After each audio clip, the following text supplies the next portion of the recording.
Okay, hello everyone. Here I want to provide a tutorial on how to use LED keyboard on Vivo Y17s device. Well, let's go to the tutorial. Here you can change the look of your keyboard with a cool LED keyboard. How to do? Please watch this video till the end. First of all, you can go to the Play Store on your device.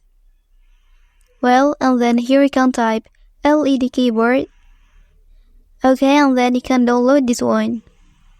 Since I have already downloaded, I will open the app to activate it on my device.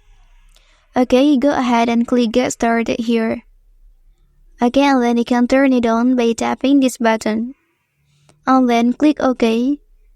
After that, you can select LED keyboard. So now you can check on your device that the LED keyboard has been successfully activated.